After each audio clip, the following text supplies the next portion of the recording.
بسم اللہ الرحمن الرحیم۔ دلالت کا لغوی معنی ہوتا ہے الارشاد، راہ نمودن، راہ دکھلانا۔ کیا معنی لغوی؟ راہ دکھانا۔ دلالت کا لغوی معنی ہے راہ دکھانا۔ دلالت کا اصطلاحی معنی ہے کہ ایک چیز کا اس طرح ہونا کہ اس چیز کے علم سے دوسری چیز کا علم حاصل ہو جائے۔ ایک چیز کے علم سے دوسری چیز کا علم حاصل ہو، یہ کیا ہے؟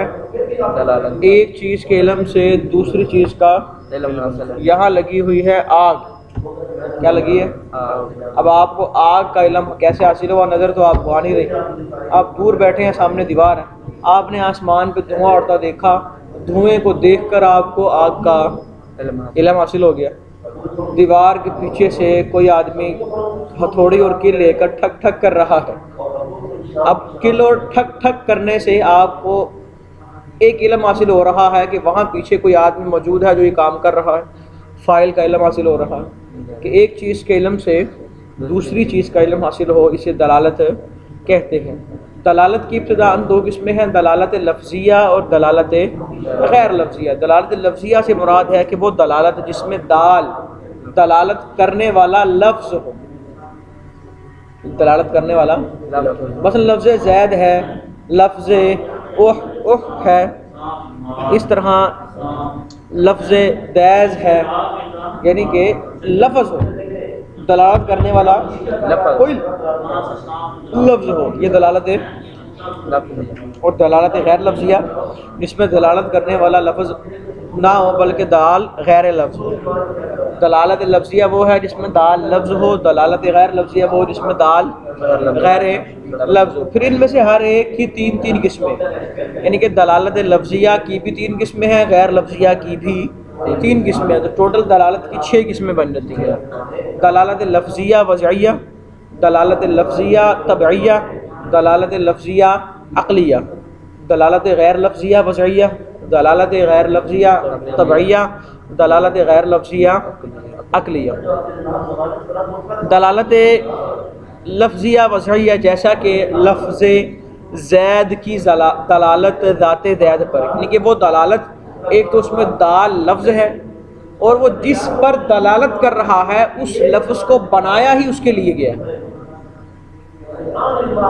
لفظ زید، دال اس میں لفظ ہے، زا یا دال، اور یہ دلالت کر رہا ہے ذات زید پر، جو زید کا مسمى ہے، جس کا نام ہے، اور زید نام رکھا ہی اس لیے تھا کہ یہ نام بول کر اسے مراد لیا جائے، کہ جب اسے پکارنا ہو تو یہ نام لیا جائے۔ یہ دلالت لفظیہ وضعیہ ہے۔ اسی طرح دلالت لفظیہ طبعیہ کہ دلالت دال تو لفظ ہے لیکن وہ لفظ طبیعت کی وجہ سے انسان سے صادر ہوتے ہیں، طبیعت کی وجہ سے۔ مثلا جب سینے میں درد ہو رہا ہو تو بغیر سوچ و سمجھے، بغیر غور و فکر کے انسان کے منہ سے ہائے ہائے کے کلمات نکلتے ہیں۔ انسان پریشان ہو، عربی میں اسے اوہ یا آہ لکھا ہوا انہوں نے، ہائے ہائے انسان کہتا ہے۔ اب یہ ہائے ہائے جو دلالت ہے، اب ہائے بنا تو اس لیے نہیں نا کہ جناب اس کو اس چیز کے لیے وضع تو نہیں کیا گیا، لیکن طبیعت کی وجہ سے یہ نکلتا ہی اس وقت ہے جب سینے میں درد ہو۔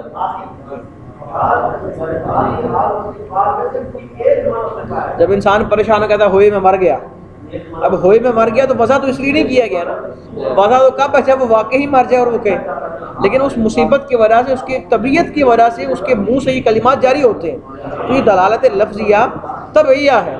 اسی طرح دلالت لفظیہ عقلیہ،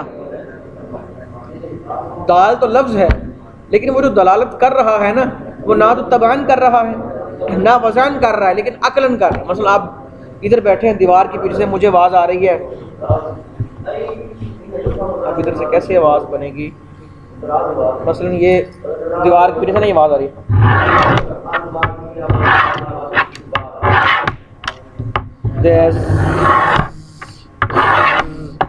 آواز آ رہی ہے، اب ہے تو یہ لفظ، آواز آ رہی ہے، لفظ پیدا ہو رہا ہے۔ اب یہ لفظ یعنی کہ لفظ ہے نا، منہ سے پھینکا جا رہا ہے، کچھ ادا ہو رہا ہے، اب جو لفظ ہے نا، اب اس سے مجھے پتہ لگ رہا ہے کہ پیچھے لافظ ہے، یہ جناب لفظ بولنے والا جس سے یہ جناب یہ جو آواز یہ پیدا کر رہا ہے، پیچھے کوئی نہ کوئی آواز پیدا کرنے والا کھڑا ہے. اب یہ جو دلالت ہو رہی ہے، یہ دلالت لفظی عقلیہ، عقلاً سمجھ آ رہا ہے کہ یہ جو دیوار کے پیچھے سے مجھے دیز کی آواز آ رہی ہے یا کیل کی آواز آ رہی ہے، کسی مشین کی آواز آ رہی ہے، تو دلالت ہے عقلاً اس بات پر کہ پیچھے کوئی لافظ موجود ہے، کوئی آدمی ہے کہ جس کی وجہ سے یہ آواز پیدا ہو رہی ہے. یہ دلالت لفظیہ کی تین قسمیں: دلالت غیر لفظیہ، وضعیہ. دلالت جیسا کہ دوال اربع، خطوط، عقود، نصب، اشارات. کتنے خطوط، عقود، نصب، اشارات. دوال اربع یعنی کہ یہ دلالت ہیں، لفظ نہیں ہے یہ، لیکن یہ جس چیز پر دلالت کرتے ہیں وضع اسی کے لیے. مثلا آپ رستے میں جاتے ہیں، اوپر لکھا ہوتا ہے جناب حاجی جنرل اسٹور، نیچے تیر بنا ہوا ہے، آگے جناب میں چونچ بنی ہوئی ہے. اب وہ بتا رہا ہے کہ جناب اس طرف، نہ لفظ ہے، لفظ وہ تیر بنایا ہی اس لیے گیا ہے تاکہ وہ اس کی دکان کے رستے کی طرف اشارہ کرے. وضعیہ ہے دلالت لیکن لفظیہ نہیں ہے. دلالت غیر لفظیہ، وضعیہ. دلالت غیر لفظیہ طبعیہ، جیسا کہ گھوڑا اگر ہنہنائے، گھوڑا اگر اپنی خاص ایک مخصوص آواز نکالے تو اس کا معنی کیا ہوتا ہے کہ جناب وہ چارہ یا پانی مانگ رہا ہے. اب گھوڑا بول تو سکتا نہیں، لفظیہ نہیں ہے لیکن طبیعہ ہے. اس کی طبیعت کی وجہ سے جب اس کی ایک کیفیت ہوتی ہے تو جناب اس کے منہ سے وہ کلمات نکلتے ہیں، وہ الفاظ نکلتے ہیں، تو پھر جناب اس کا معنی کیا ہوتا ہے، وہ پانی مانگ رہا ہے. تو یہ دلالت ہے، دلالت لفظیہ، دلالت غیر لفظیہ طبعیہ. چھٹی قسم دلالت غیر لفظیہ عقلیہ، جیسا کہ دھوئیں کی دلالت ہوتی ہے آگ پر. اب لفظ نہیں ہے نا، دھواں اٹھ رہا ہے، اب نہ طبعاً آگ سمجھ آ رہی ہے نہ وضعاً آگ سمجھ آ رہی ہے، لیکن عقلاً یہ آگ سمجھ آ رہی ہے، یہ بات سمجھ آ رہی ہے کہ جناب یہ جو دھواں اٹھ رہا ہے نا، یہ ضرور کہیں آگ لگی ہو. سمجھ آئی؟ لے جناب یہ دلالت کی 6 قسمیں: دلالت لفظیہ، وضعیہ، دلالت لفظیہ طبعیہ، دلالت لفظیہ عقلیہ، دلالت غیر لفظیہ وضعیہ، دلالت غیر لفظیہ طبعیہ، دلالت غیر لفظیہ عقلیہ. ان 6 قسموں میں سے منطقی صرف ایک قسم سے بحث کرتے ہیں، وہ دلالت لفظیہ وضعیہ ہے. کیوں؟ کیونکہ افادہ اور استفادہ، سمجھنا اور سمجھانا اسی دلالت پر موقوف ہے. جو سمجھنے اور سمجھانے کی بات ہے وہ صرف دلالت لفظیہ وضعیہ سے ہوتی ہے، تو لہذا منطقیوں کے ہاں پیش نظر صرف دلالت لفظیہ وضعیہ کی بحث ہے. کیوں؟ کیونکہ اگر دلالت کی اس قسم کو چھوڑ کر باقی 5 قسموں سے افادہ اور استفادہ کیا جائے، سمجھا اور سمجھایا جائے، تو یہ بہت مشکل کام ہو جائے گا. لہٰذا بس اسی دلالت کو تم پکڑو، دلالت لفظیہ وضعیہ.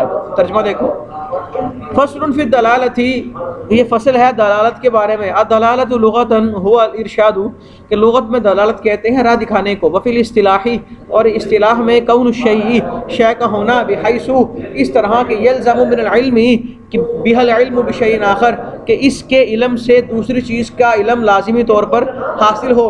والدلالت قسمانی، اور دلالت کی 2 قسمیں ہیں: لفظیۃ وغیر لفظیۃ، دلالت لفظیہ اور دلالت غیر لفظیہ. دلالت لفظیہ وہ ہے ما یکون دال فیہ اللفظ، جس میں دال لفظ ہو.